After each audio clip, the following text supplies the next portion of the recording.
2018 en créant, il y a 3 ans, la commission aidant qui regroupait justement les personnes handicapées, les personnes âgées. Ça m'a permis aussi de rencontrer pas mal de monde et de faire, je dirais, d'influer sur les politiques publiques, de rencontrer Madame Guidez qui était citée, de rencontrer différentes personnes et de pouvoir intervenir pour la cause des aidants, ayant moi-même une fille autiste que je viens de voir à Mons en Belgique, dans les établissements qui sont très très bien. Donc voilà, nos chantiers rapidement, on a 3 chantiers actuellement, c'est les fameux CTS, les centres territoriaux de santé, qui sont mis en place par département.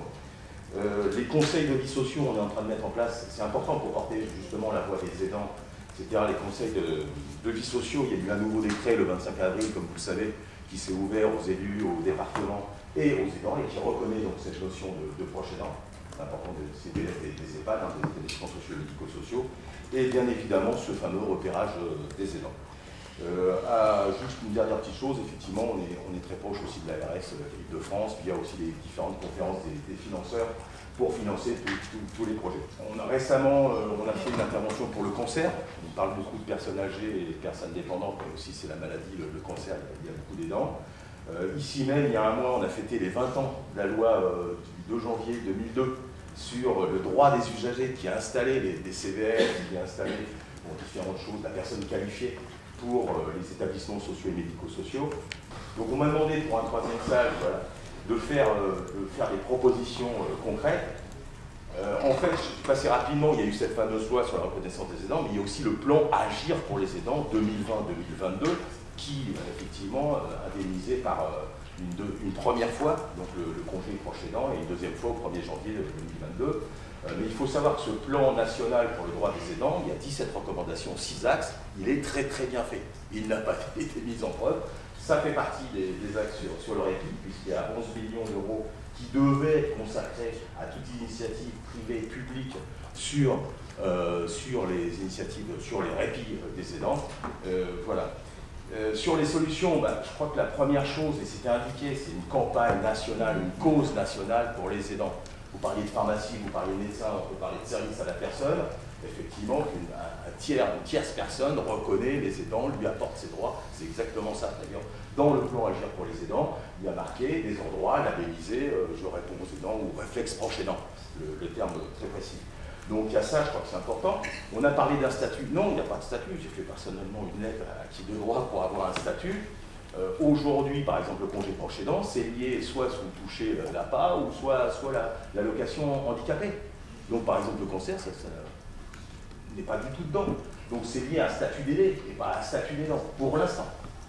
On parlait de VAE, valorisation des acquis des expériences. On a un travail avec Mme Guidez sur ce sujet.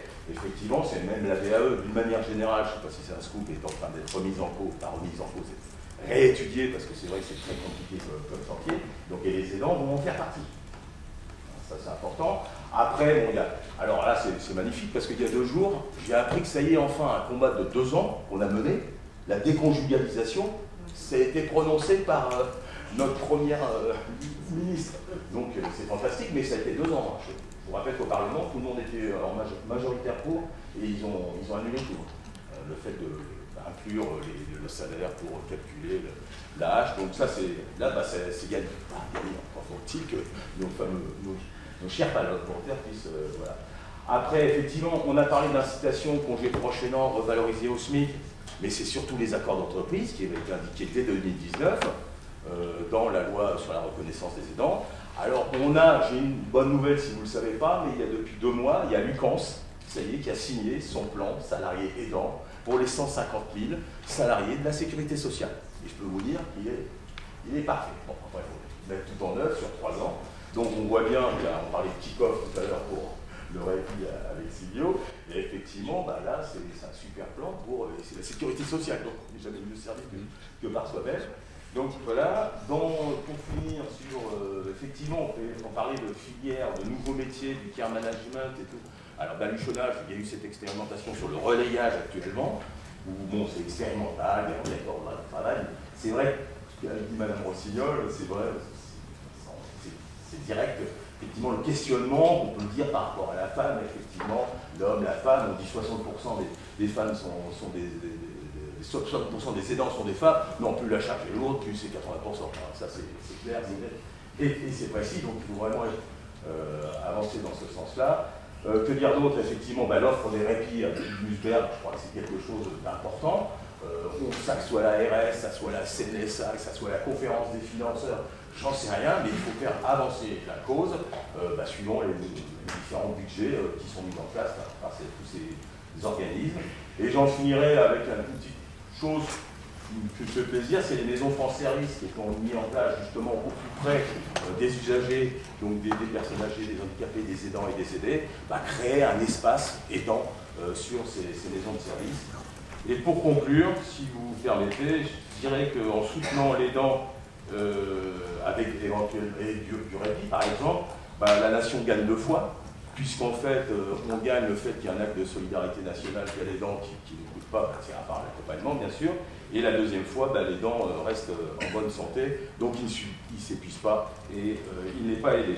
Donc c'est un double bénéfice pour notre 5e branche. Je vous remercie, mesdames et messieurs.